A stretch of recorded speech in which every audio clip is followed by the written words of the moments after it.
بسم اللہ الرحمن الرحیم۔ السلام علیکم، ہمارے چینل میں خوش آمدید ناظرین۔ آج آپ کے لیے میں انتہائی خوفناک، سنسنی خیز اور دلچسپ کہانی لے کر آئی ہوں، لیکن کہانی شروع کرنے سے پہلے آپ سے گزارش ہے کہ اگر آپ ہمارے چینل پر نئے ہیں تو ہمارے چینل کو ضرور سبسکرائب کیجیے تاکہ آپ کو ہماری ویڈیوز سب سے پہلے ملیں۔ میرا نام اشرف ہے۔ میں اپنے 7 بہن بھائیوں میں سب سے بڑا تھا۔ ابا حیات نہیں تھے، ماں بھی بیمار رہتی تھی۔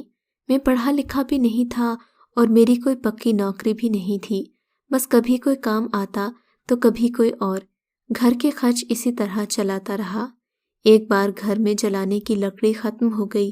میرے پاس لکڑی خریدنے کے پیسے بھی نہیں تھے۔ میں نے کلہاڑی اٹھائی اور قریب کے جنگل میں چلا گیا، پر ایک دن پہلے ہی بارش ہوئی تھی، اسی لیے سب درخت گیلے تھے۔ گیلی لکڑی کو کاٹنا، اٹھانا اور جلانا بھی کوئی آسان کام نہیں تھا۔ میں ادھر ادھر بھٹکتا رہا۔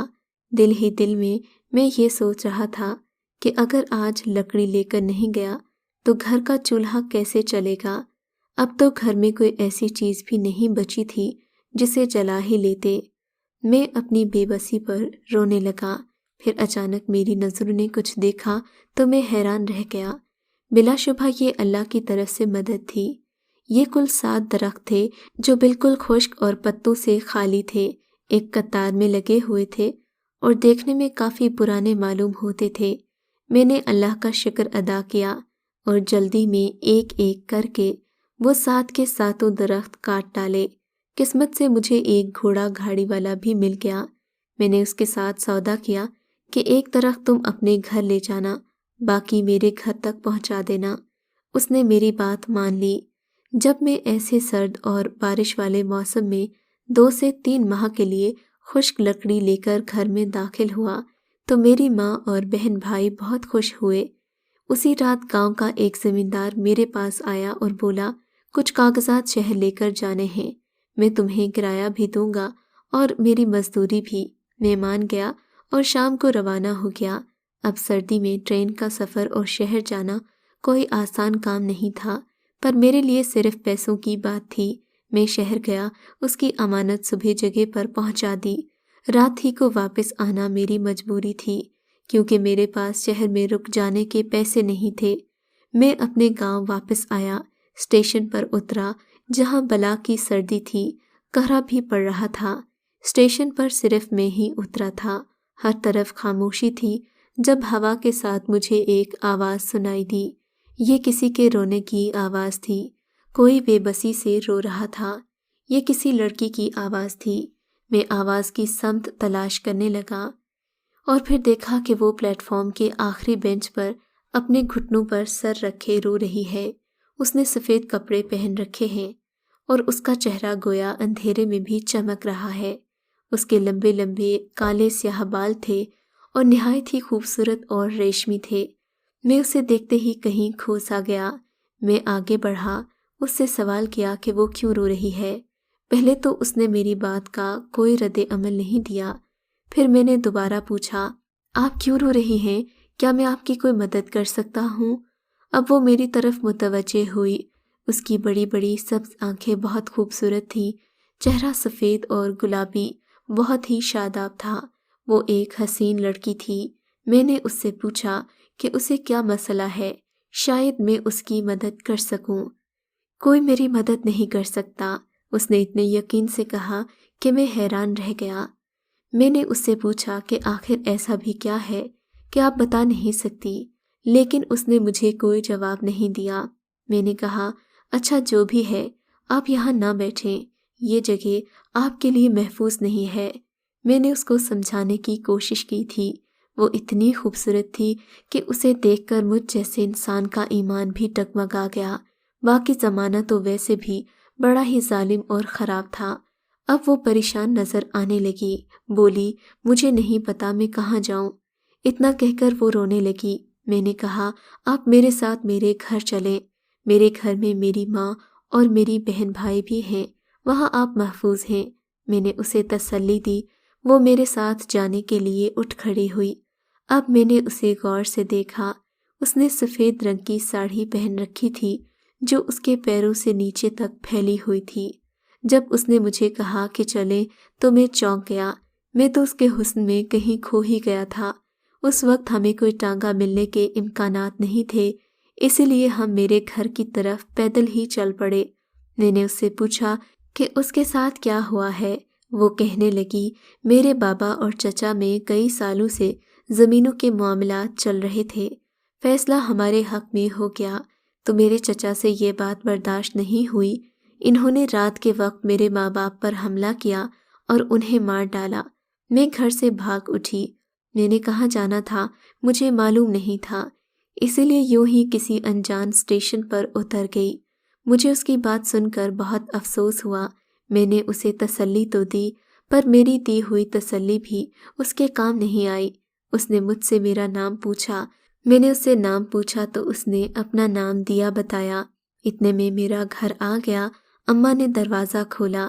میرے ساتھ کسی لڑکی کو دیکھ کر اماں حیران رہ گئیں، فوراً ہی پوچھنے لگی کہ یہ کون ہے۔ میں نے دیا کو اندر آنے کا کہا، دروازہ بند کیا اور اسے بیٹھنے کا کہا، پھر اماں کو سب بتا دیا۔ اماں کھانے پینے کے انتظامات کرنے لگی۔ پھر اماں مجھے ایک کونے میں لے آئی اور کہنے لگی، بیٹا اگر اس کے دشمن اسے تلاش کرتے ہوئے یہاں آ گئے تو کہیں ہم پر کوئی مصیبت نہ آ جائے۔ میں نے اماں کو تسلی دی کہ ایسا کچھ نہیں ہوگا، پر اماں مطمئن نہیں تھیں۔ ہم نے ساتھ بیٹھ کر کھانا کھایا۔ میں نے اس کو کہا کہ وہ میری ماں کے ساتھ ان کے کمرے میں سو جائے۔ ویسے بھی گھر کے 2 ہی کمرے تھے، میری ماں اور بہن بھائی سبھی ایک کمرے میں سوتے تھے۔ میں اس کمرے میں سوتا تھا جہاں ہم نے مرغیوں اور بکریوں کے لیے جگہ بنائی ہوئی تھی۔ ہر جگہ کی تنگی کی وجہ سے اب وہی میرا کمرہ تھا۔ ویسے بھی ہمارے پاس کوئی مرغی یا بکری تھی ہی کہاں۔ رات کا جانے کون سا پہر تھا، مجھے کچھ محسوس ہوا۔ میں ہڑبڑا کر جاگا اور اپنے بستر سے باہر اچھل پڑا۔ دیا میرے قدموں کی طرف سو رہی تھی، جانے وہ وہاں کب آئی۔ میں خود کو سنبھال کر آگے بڑھا اور اسے جگانے لگا۔ وہ جاگی اور مجھے یوں دیکھنے لگی جیسے یہاں کچھ عجیب نہیں ہو رہا۔ میں نے اس سے کہا، تم یہاں کیا کر رہی ہو؟ میرے کمرے میں میرے بستر پر؟ میں مدھم آواز میں بولا تھا، سو رہی ہوں، وہاں اس کمرے میں جگہ بہت تنگ تھی، تمہاری ماں زور زور سے خراٹے لے رہی تھی، مجھے نیند نہیں آئی وہاں تو میں چلی آئی۔ وہ نہایت آرام سے بولی، جیسے بات کی نزاکت کو سمجھ نہ سکی ہو۔ میں نے اسے کہا کہ وہ یہاں سے چلی جائے، پر اس نے کہا کہ اسے نیند آئی ہے، سو وہ وہیں سو گئی۔ مجبوراً مجھے ہی اس کمرے سے باہر جانا پڑا۔ باقی کی رات میں نے آگ سیکتے ہوئے گزاری۔ صبح خود سب کے جاگنے سے پہلے وہ جاگ گئی اور میری ماں کو اس بات کی خبر نہیں ہوئی۔ یہ لڑکی یا تو بہت معصوم تھی اور بہت عجیب، مجھے اس کی سمجھ نہیں آ رہی تھی۔ میں نے اس سے پوچھا کہ وہ کہاں جائے گی اور کیا کرے گی، کیا اس کا کوئی رشتہ دار ہے، میں اسے اس کے گھر چھوڑ آؤں گا۔ پر اس کی ایک بات نے مجھے حیران کر دیا۔ بولی، اب یہی میرا گھر ہے، میں یہاں خوش ہوں، یہاں سے کہیں نہیں جاؤں گی۔ اس کی بات پر میں لاجواب ہو گیا۔ وہ بے حد مطمئن تھی۔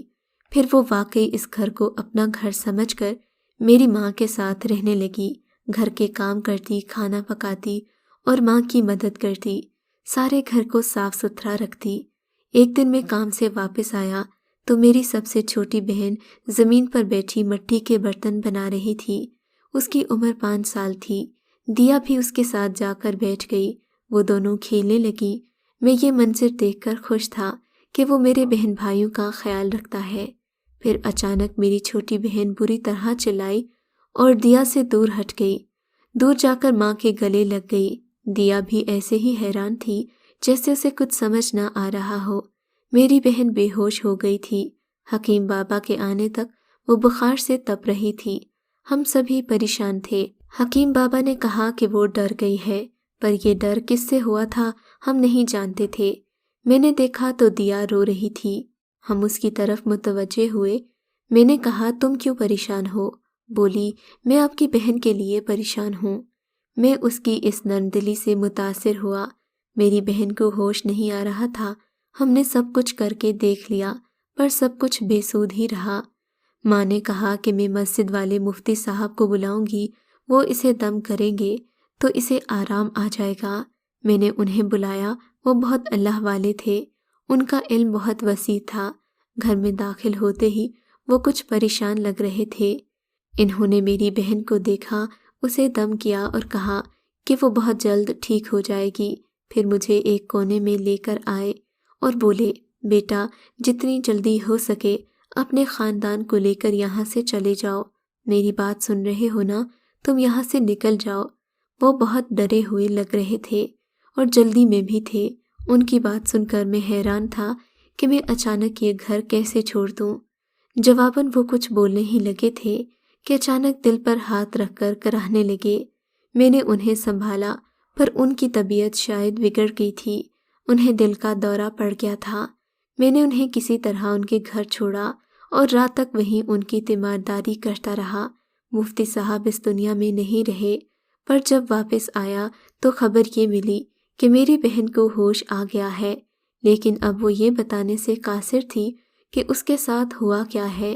میری ماں بھی پریشان تھی کہ آج ہمارے گھر میں ایک ہی دن میں 2 حادثے ہو گئے، آخر یہ سب کیوں ہوا تھا؟ ابھی میں نے ماں کو مفتی صاحب کی آخری بات بتائی نہیں تھی، ورنہ وہ اور بھی پریشان ہو جاتی، پر میں حیران بھی تھا کہ انہوں نے ایسا کیوں کہا۔ اگلے دن گاؤں والوں کو ایک کسان کی لاش کھیتوں سے ملی تھی۔ سب کا کہنا تھا کہ اس کے جسم میں خون کا ایک قطرہ بھی باقی نہیں رہا تھا۔ یہ کسی جنگلی جانور کا کام نہیں تھا۔ میں نے گھر میں یہ بات بھی نہیں بتائی۔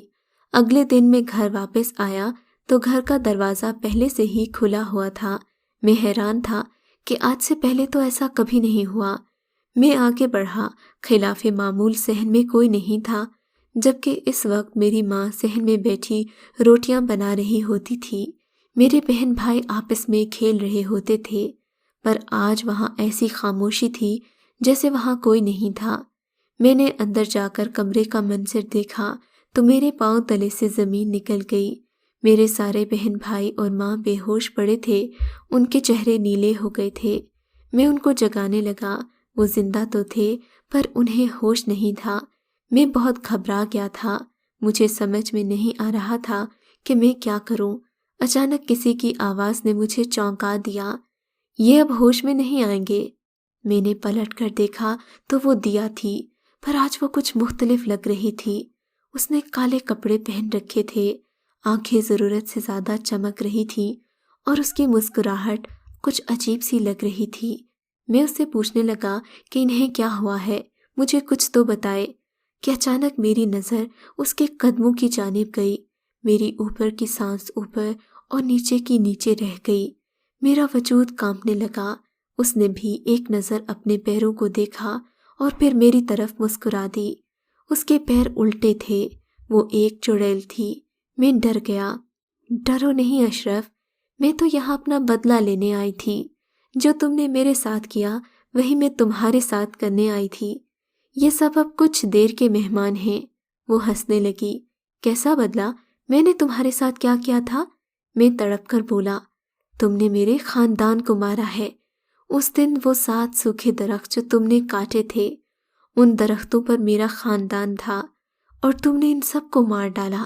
میں اس وقت وہاں نہیں تھی، جب آئی تو بہت تڑپی، بہت روئی، تبھی ارادہ کر لیا تھا کہ تم سے بدلہ ضرور لوں گی اور آج میرا بدلہ پورا ہو جائے گا۔ پھر وہ ہنسنے لگی۔ اس نے اپنے چہرے سے نقاب ہٹایا۔ اس کا اصل چہرہ دیکھ کر میں حیران پریشان رہ گیا تھا۔ اس نے مجھے اپنے بارے میں ایک سچ بتا دیا تھا، جس کے بعد اس نے مجھے مزید حیران کر دیا۔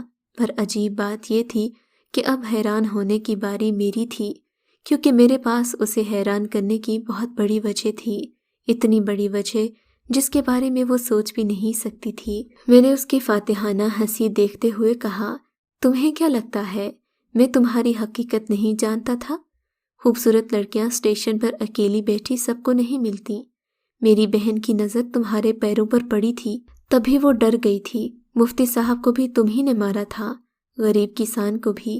میں پہلے دن سے جانتا تھا کہ تم چڑیل ہو، اور یہ بات تم بھی جانتی ہو کہ اتنی جلدی ایک چڑیل کی پہچان ایک جن زادہ ہی کر سکتا ہے، اور میں ایک جن زادہ ہوں۔ دیا حیران رہ گئی۔ یہ میرا خاندان نہیں ہے۔ اس خاندان کی بڑی عورت کا میری ماں پر بہت احسان تھا۔ وہ ایک دائی تھی اور میری پیدائش کے وقت انہوں نے میری ماں کی بہت مدد کی تھی، بدلے میں کوئی انعام لینے سے منع کر دیا تھا۔ تب سے میری ماں نے میری ذمہ داری لگائی تھی کہ میں اس خاندان کی حفاظت کروں، اور اتنے سالوں سے میں یہی کر رہا ہوں، کبھی کسی روپ میں تو کبھی کسی روپ میں۔ اب میں ان کو کچھ نہیں ہونے دوں گا۔ تمہیں مجھ سے کون بچائے گا یہ بتاؤ۔ میں نے اس کی طرف آگے بڑھ کر اس کی کالی زلفیں کاٹ دیں تو وہ تڑپنے لگی۔ اس کی طاقت ختم ہو گئی تھی۔ وہ ایک خوبصورت عورت سے ایک بوڑھی ضعیف عورت بن گئی تھی۔